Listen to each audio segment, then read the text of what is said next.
Adolfo Tomás Ruiz Cortines nació en el puerto de Veracruz, Veracruz, el 30 de diciembre de 1889. Hijo de Adolfo Ruiz Tejeda, quien murió antes del nacimiento de Adolfo y María Cortines Cotera, que era miembro de una de las familias más respetadas durante el virreinato. Tras el fallecimiento de su padre, Adolfo Ruiz Cortines fue criado por sus tíos y abuelos, enfrentando la pobreza a pesar de su buena cuna. Aprendió a leer y escribir con su madre y, a los 12 años, comenzó estudios de contabilidad en el Instituto Veracruzano. Sin embargo, la crisis económica lo obligó a abandonar su carrera y a trabajar como auxiliar de contador en una empresa de ropa en Veracruz hasta 1912. Durante este tiempo, desarrolló su pasión por el béisbol y frecuentó tertulias en el Café La Parroquia. Al mudarse a la Ciudad de México, vivió la Decena Trágica, y tras estos eventos, se unió al Ejército Constitucionalista. En 1915, se casó con Lucía Carrillo, con quien tuvo 3 hijos. En 1917, fue nombrado asistente del gobernador de Veracruz, general Heriberto Jara. Participó en el derrocamiento de Venustiano Carranza y, en 1926, se retiró del ejército. Durante los años 30, incursionó en el periodismo y se interesó por la estadística y la migración. Tras divorciarse en 1935, comenzó su carrera política como oficial mayor del Departamento del Distrito Federal, donde conoció a Miguel Alemán Valdés. En 1936, buscó la gubernatura de Veracruz y, aunque perdió, ganó un escaño como diputado federal al año siguiente. Se unió a la campaña de Manuel Ávila Camacho en 1939 y fue nombrado secretario de Gobierno de Veracruz. Con el nuevo presidente, ocupó el cargo de oficial mayor en la Secretaría de Gobernación. El 1 de diciembre de 1944, asumió la gubernatura de Veracruz, implementando reformas significativas, como la participación de las mujeres en la vida pública y la lucha contra la corrupción. Tras la muerte del secretario de Gobernación, Héctor Pérez Martínez, Miguel Alemán lo eligió para ocupar dicho cargo. Finalmente, en 1952, fue designado candidato presidencial del PRI, marcando un hito en su carrera política. Las elecciones se llevaron a cabo el 6 de julio de 1952, triunfando Ruiz Cortines representando la coalición del Partido Revolucionario Institucional y el Partido Nacionalista Mexicano. Obtuvo más de 2.700.000 votos que representaban un aproximado del 74% de los electores, en contra del 15% obtenido por Miguel Enríquez Guzmán, candidato de la Federación de Partidos del Pueblo Mexicano y el Partido Constitucionalista Mexicano. Los otros candidatos, Efraín González Luna, representante del Partido Acción Nacional y Vicente Lombardo Toledano, del Partido Popular obtuvieron el 7 y 2% respectivamente. Adolfo Ruiz Cortines tomó posesión de la presidencia el 1 de diciembre de 1952 en una ceremonia austera realizada en el Palacio de Bellas Artes.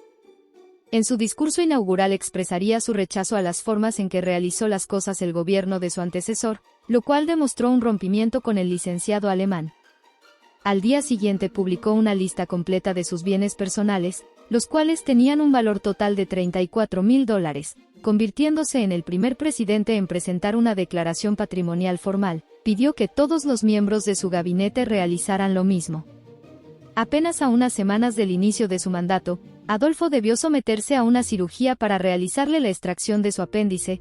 Esto no fue dado a conocer públicamente, pues se temía que demostrara señales de debilidad del presidente, quien tenía 62 años en ese momento. A diferencia del sexenio de Alemán Valdés, el gobierno de Ruiz Cortines implementó una política de austeridad y anticorrupción, modificando leyes para que los funcionarios públicos declararan sus bienes y evitar el enriquecimiento ilícito. Se reformó la ley del artículo 28 de la Constitución para combatir monopolios de productos básicos y se impusieron multas a contratistas por facturas falsas. Aunque se redujo el gasto público para controlar la inflación, esto provocó fuga de capitales y disminución de la inversión privada.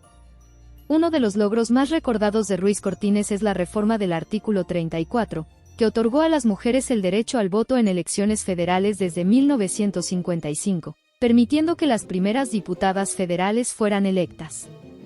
Su administración también enfrentó fracturas internas en el PRI, resultando en la expulsión de varios gobernadores y militares descontentos, mientras que se redujo el presupuesto militar, lo que llevó a la fundación del Partido Auténtico de la Revolución Mexicana. El reparto agrario declinó por falta de tierras, aunque se decretaron expropiaciones en latifundios de Sonora, Sinaloa, Coahuila y Baja California. En salud pública, se fortaleció el Instituto Mexicano del Seguro Social, ampliando la cobertura en todo el país.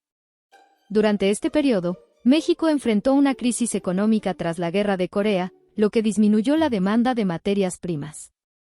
Ruiz Cortines implementó un plan de emergencia para aumentar la producción agrícola y buscar autosuficiencia alimentaria.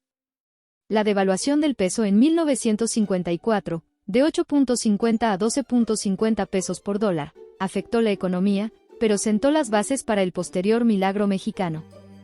En política exterior, se cultivaron buenas relaciones con Estados Unidos, destacando la inauguración de la presa Falcón en 1953 junto a Dwight Eisenhower. La migración mexicana a Estados Unidos aumentó, lo que llevó a la visita del vicepresidente Nixon a México. En 1956, Ruiz Cortines se reunió con Eisenhower y el primer ministro canadiense, Louis Saint Laurent, para discutir diversos temas. El 28 de julio de 1957, un terremoto de 7.5 grados sacudió Guerrero, causando devastación en el Distrito Federal y dejando 52 muertos y 657 heridos. Ruiz Cortines actuó rápidamente, organizando ayuda para los damnificados y recorriendo la ciudad para evaluar los daños, un evento que se recuerda como uno de los más devastadores en la historia de la capital. El último minuto del 30 de noviembre de 1958 terminó su mandato al frente del país y al día siguiente entregó el mando al licenciado Adolfo López Mateos, y se retiró a la vida privada viviendo en una modesta casa de la colonia Insurgentes de la Ciudad de México. En diciembre de 1961, el presidente López Mateos anunció que todos los expresidentes vivos fueron invitados a trabajar en el gobierno federal. Adolfo se encargó como fiduciario de la Nacional Financiera, negándose a recibir un sueldo por ello. Renunció en abril siguiente cuando su hijo Adolfo murió. Después de ello se distanció de su esposa y regresó a Veracruz, donde vivió hasta su muerte el 3 de diciembre de 1973 a las 9 de la noche y con 83 años de edad. Jacobo Zabludovsky dio la noticia a la nación en el noticiero 24 horas que se transmitía en el Canal 2 de Televisa. Se le realizaron honores de Estado, en una ceremonia encabezada por el presidente Luis Echeverría, y sus restos fueron sepultados en el Panteón Civil de Dolores, contrariando sus deseos de ser enterrado con su madre y hermana en Veracruz.